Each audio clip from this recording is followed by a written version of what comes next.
ब्रह्मणे नमस्ते वायो त्वमेव प्रत्यक्षं ब्रह्मासि त्वमेव प्रत्यक्षं ब्रह्म वदिष्यामि रीता वदिष्यामि सत्यं वदिष्यामि तन्मामवतु तद्भक्तारमवतु अवतु माम् अवतु वक्तारम्।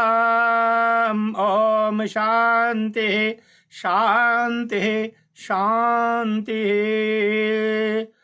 सब वेद पढ़ई सुविचार बढ़ई बल पाई चढ़ई नित्य ऊपर को अभिरुद्ध रहई रुज पंथ गहई परिवार कहीं वसुधा भर को दिन फेरी पिता वर दो सविता हम आर्य करई वसुधा भर को विदुषी उपजई क्षमता न तजई व्रतधारी भजई सुकति बर को विधवा उबरई सधवा सुधरई सकलंक करई न किसी घर को दिन फेरी पिता वर दो सविता हम आर्य करई वसुधा भर को।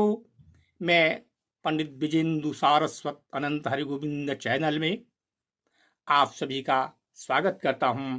हिंदू राष्ट्रो विजयताम। अब उनके हम अनेक और ग्रंथों का हम विचार करते हैं। तो पहला ग्रंथ है पूना प्रवचन। महर्षि स्वामी दयानंद सरस्वती ने पूना में प्रवचन दिया था, जिसका वहां के तत्कालीन विद्वानों ने संकलन किया था। सबसे पहले उसका प्रवचन पूना का मराठी के विद्वानों ने जो है किया, जो दयानंद याचे पुण्याचे के नाम से प्रसिद्ध हुआ। स्वामी दयानंद सरस्वती के जीवन काल में ही मराठी में छप चुका था। उसके बाद में स्वामी श्रद्धानंद ने पूना प्रवचन का उर्दू में अविकल अनुवाद करके आर्य जगत के सामने रखा और जो उर्दू भाषी थे उनके सामने रखा। इसका अनुवाद हिंदी में भी किया गया ताकि स्वामी जी के प्रवचनों का विस्तार रूप से मर्म जाना जा सके, उनके सिद्धांतों को समझा जा सके और आर्य समाज के कार्य को साहित्यिक रूप से बौद्धिक रूप से वृद्धि प्रदान की जा सके। इस प्रकार से स्वामी जी के इस पत्र का प्रकाशन और प्रवचन का प्रकाशन किया। अब आता है स्वामी जी के पत्र व्यवहार का प्रकाशन। स्वामी जी ने माने स्वामी श्रद्धानंद ने महर्षि स्वामी दयानंद सरस्वती के जितने भी जिंदगी में पत्र थे ढूंढ ढूंढ करके एक अनुसंधान के साथ, इसमें हमको बहुत ही कष्ट उठाना पड़ा और अनेक प्रकार से जो है अनुसंधान के द्वारा खोजबीन करके आर्य विद्वानों के द्वारा संपर्क करके शोध करके स्वामी जी के पत्र व्यवहार का प्रकाशन 1910 में किया गया। इस प्रकार से स्वामी जी के पत्रों का प्रकाशन उनकी अपूर्व निष्ठा को द्योतित करता है। इस प्रकार से स्वामी जी के पत्रों का प्रकाशन हुआ। स्वामी जी की संक्षिप्त जीवनी लिखी गई और जिसका नाम था युग विधाता तत्ववेता स्वामी दयानंद सरस्वती। स्वामी दयानंद सरस्वती की संक्षिप्त जीवनी अपने हिसाब से लिखी गई, जो मेरे विचार से सर्वप्रथम है। वैसे तो संस्कृत में स्वामी दयानंद की जीवनी लिखी गई, दयानंद विजया करके जो संस्कृत के विद्वानों ने इसको लिखा। जैसे शंकर दिग्विजय शंकराचार्य के शिष्यों ने लिखा, वैसे ही स्वामी दयानंद के शिष्यों ने दयानंद विजया करके इस ग्रंथ का प्रणयन किया। और ग्रंथ बड़ा सरस है, मधुर है, सरल है, प्रांजल है और छंदों के साथ, संस्कृत छंदों के साथ लिखा गया है, जिसको देखते ही बनता है। शंकराचार्य की शैली पर यह ग्रंथ है। प्रत्येक आर्य जगत के विद्वानों को, जिज्ञासुओं को, स्वामी दयानंद के भक्तों को इसको हर प्रकार से देखना चाहिए, अध्ययन करना चाहिए। अध्ययन करने योग्य है और लोगों को शंकर दिग्विजय का और इसके ग्रंथ का तुलनात्मक अध्ययन करना चाहिए कि स्वामी दयानंद सरस्वती के समय क्या स्थितियां थीं, शंकराचार्य के समय की क्या स्थितियां थीं और दोनों की क्या वर्ण्य सामग्री है, किस प्रकार से लेखक ने बड़ी तन्मयता से इसका जो है शंकर दयानंद विजयार्क का जो है वो प्रणयन किया है, वो स्वागत के योग्य है। आर्य जगत में इसको बहुत कम लोग जानते हैं, पर इसको देखना चाहिए। और जैसे मदरसे में इसको पढ़ाया जाता है, वैसे हमारे गुरुकुल के जो महारथी हैं, जो गुरुकुल का संचालन करते हैं, अपने साहित्य में काव्य के रूप में दयानंद विजयार्क का पाठ्यक्रम में रखना चाहिए, उसकी टीकाएं करनी चाहिए। ऐसा मेरा विद्वानों से अनुरोध है, ताकि स्वामी दयानंद के व्यक्तित्व और कृतित्व को साहित्यिक रूप में जाना जा सके। और जिन हमारे विद्वानों ने इसको लिखा है, जिस कवि ने लिखा है, मनीषी ने लिखा है, उसका नमन और वंदन होना चाहिए, ताकि आर्य जगत में इसकी प्रतिष्ठा हो सके और अन्य विभूतियों को इसमें काम करने के लिए प्रेरणा मिल सके और कोई भी आगे स्वामी जी के जीवन चरित्र को लिखने में आगे बढ़ सके।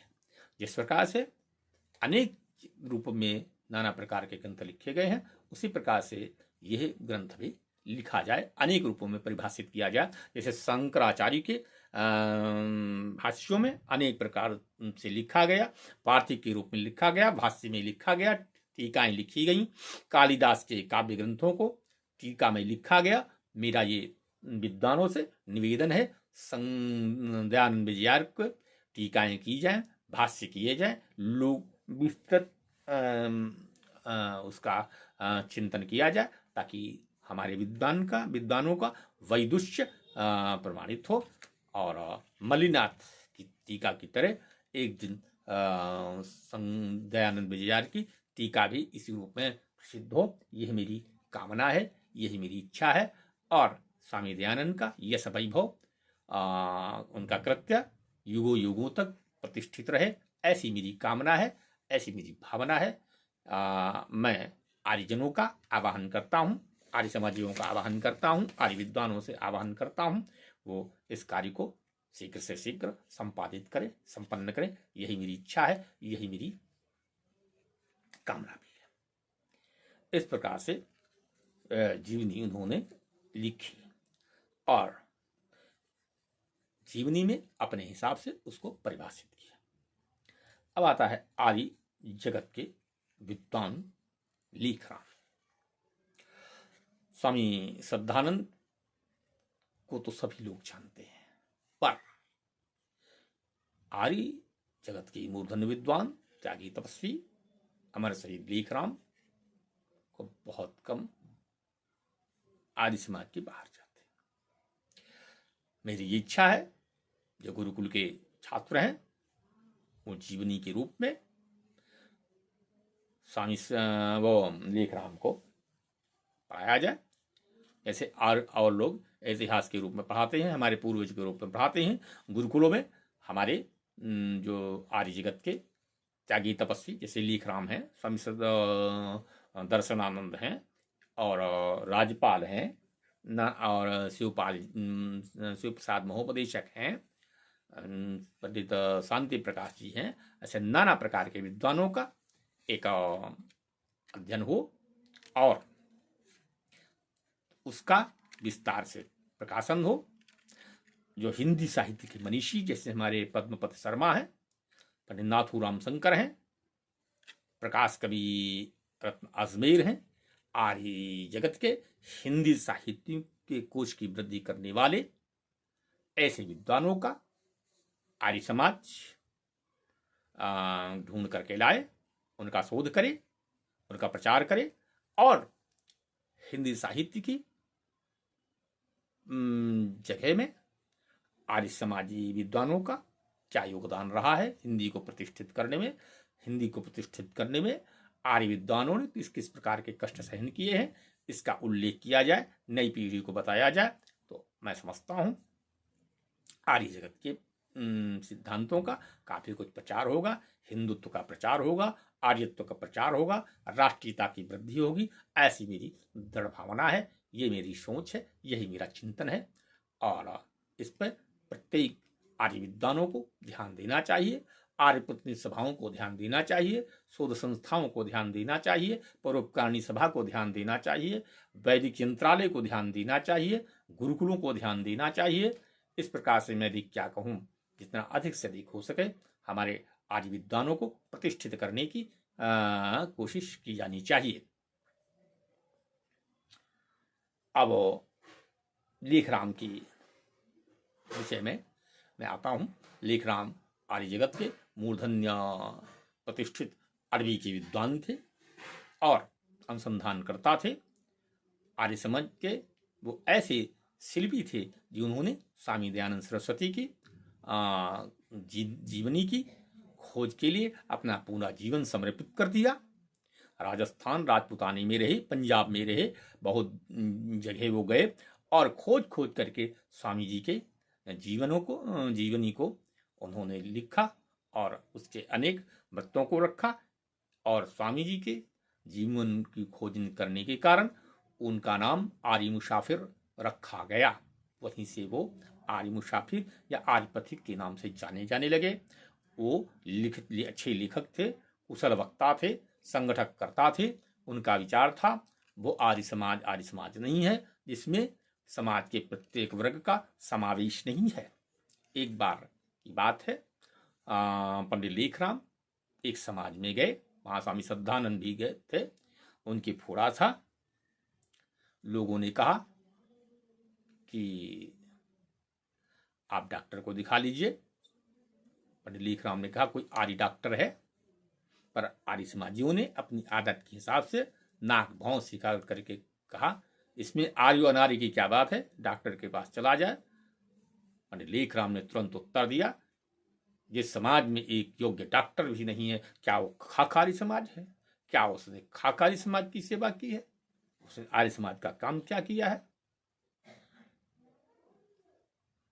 वहीं पर साईं श्रद्धानंद जी थे और वो गंभीर हो गए, पर हंसने की कोशिश करते हुए कहा कि पंडित जी अगर डॉक्टर नहीं है तो क्या हम उसको समाज न माने? कि पंडित जी अगर डॉक्टर के क्षेत्र में हमने काम नहीं किया तो हमने काम ही क्या किया है? ये ऐसे वक्ता थे और आर्य जगत में पंडित लेखराम एक ऐसे लेखक रहे थे